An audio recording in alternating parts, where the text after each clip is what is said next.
It seems that there's never a dull moment in Indian politics, Indian diplomacy, and in general, the Indian news cycle. We came here to Pakistan to report on the SCO summit, had that big scoop in Nawaz Sharif, when another fault line has been wrenched open back at home, with India slamming the Trudeau government and accusing it of pandering to extremist elements. This after the Trudeau government named India's top diplomat in Canada as a quote unquote person of interest in the Hardeep Singh Nijjar killing case. Sam Barkadat, you're with the Mojo story. India has announced that it will be withdrawing its top diplomat from Canada alongside others, this after summoning Canadian diplomats in the national capital. The relationship between India and Canada has only been worsening over the last few months and longer. And today, India said that it was preposterous that Canada would dare to suggest that India's top diplomat was in any way linked to the Hardeep Singh Nijjar killing. Hardeep Singh Nijjar, of course, is a well established Khalistani separatist. And India today, in a statement that was perhaps unprecedented, accused Trudeau of peddling his own political agenda with this response. India has also said in its official statement that India reserves the right now to deploy a range of initiatives and measures as its counter response. This is a pretty unprecedented situation. I'm sitting here in Pakistan where these things are not so unusual, but what has been happening between India and Canada over the last many months would rank as, even for veterans on the diplomatic beat, as something that they have rarely seen. Let me welcome to the program one such veteran now. Padma Rao is with us. She's, of course, been covering foreign policy and geopolitics for years and years. Padma, let me start by asking you if you've ever quite seen anything like this. Like I said, I'm sitting in Islamabad. Between India and Pakistan, we get this level of tension between India and Canada. I mean, I would not have forecasted. What do you make of the latest set of developments? Thank you, Barkha, for having me. I don't think I would say I didn't quite forecast it. I think it was high time. I saw it coming because the level of I don't know, let's say bifurcation between the two governments, of Canada and India, has never been higher to start with. Mm. And these are, by and large, all the issues that you raised. I won't go into them again in detail. Are by and large, both unilateral and bilateral issues in many ways.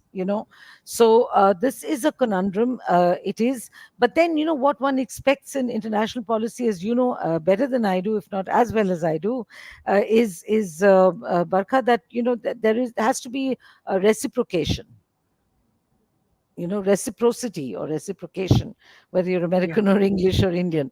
So yeah. I think that is possibly a fault line in this relationship, as it is indeed with many countries, between many countries of Asia and the West. So I think this is a serious fault line between, the United States has somehow managed to find its way around those fault lines, as India has. The relationship is very close.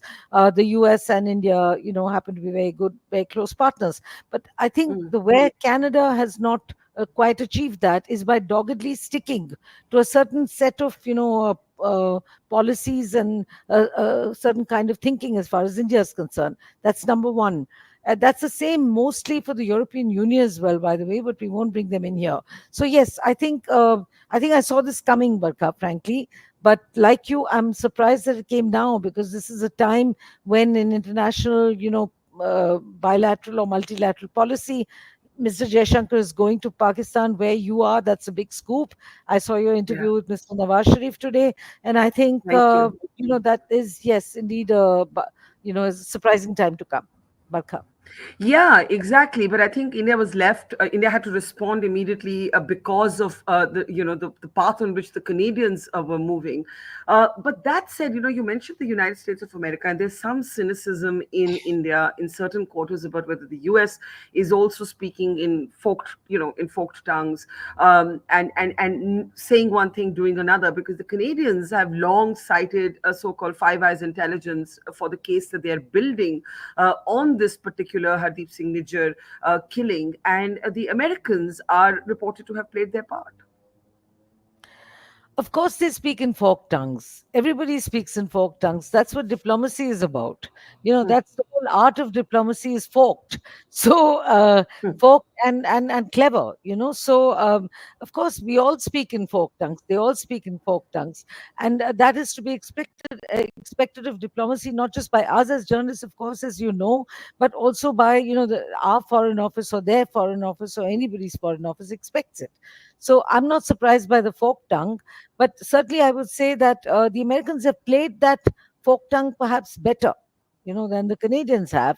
And again, there are various interests there and various, bifurcations there between the nature of Canada and the nature of US. We won't go into.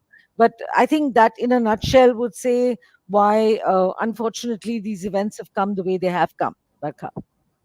Now, India has, of course, announced a decision to withdraw the envoy, and that was the only decision, given that the envoy was being dragged now into this sort of criminal investigation, being called a person of interest.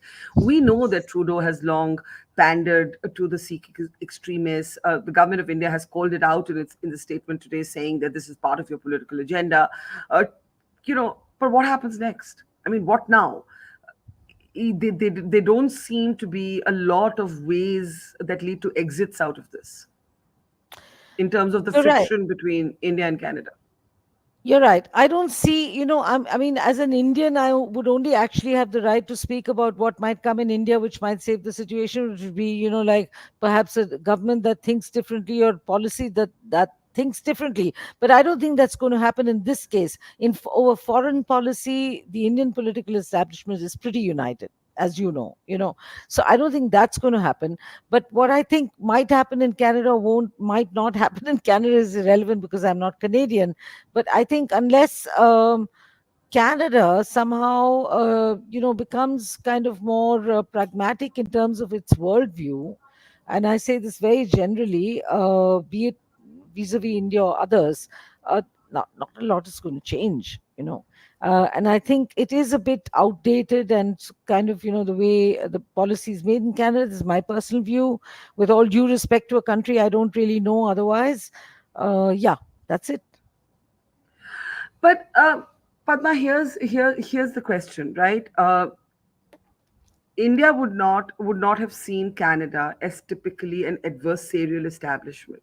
Justin Trudeau, once the great liberal poster boy, I once argued that according to me, Trudeau was the most disliked international major leader in India, and I actually rank him above, politicians from actual countries with whom India has an adversarial relation, like the one I'm in right now, Pakistan, right? Because in a way, the expectation of Trudeau was different, and what he's always done vis-a-vis India has turned out to be different. My question to you is this: we have seen in parallel in the United States of America them taking a rather ambiguous position on the Gurpatwant Pannu case. The Gurpatwant Pannu and Hardeep Singh Nijjar are linked cases, are linked entities. This is all part of the Khalistani diaspora. Pannu has openly called for attacks against Indian institutions. Pannu has openly, these people have put up posters calling for the death of Indian diplomats, right? So this is a very serious situation, and I agree with you that I have not seen Indians close ranks when it comes to politicians who bicker at home. They do close ranks. But if you had to apply all of your experience, just as a last question, where do you see this going from here? I see it going into a kind of a diplomatic deadlock, one of those things that I don't know what wrestlers call them, and I think they will eventually ease in the usual diplomatic way. Something will a solution will be found, because let's not also forget. I really assess the Canadian diplomatic office right now, but I know that it's had a series of excellent ambassadors to India, for instance, high Yeah. commissioners, and it has made the effort of sending high commissioners of Indian origin or high commissioners of some kind of experience in India or of India. It has made that effort, so one has to give them that credit.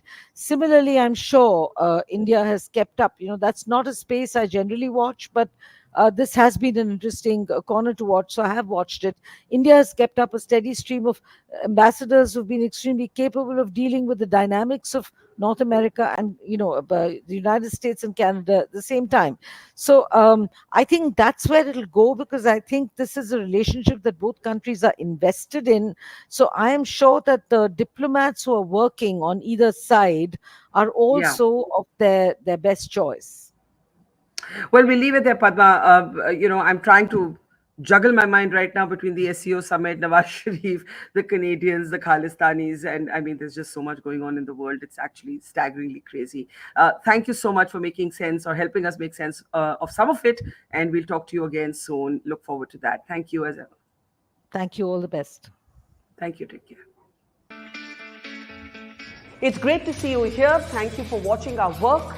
If you haven't subscribed yet, don't forget to click the bell icon and subscribe to Mojo Story and support independent, robust journalism.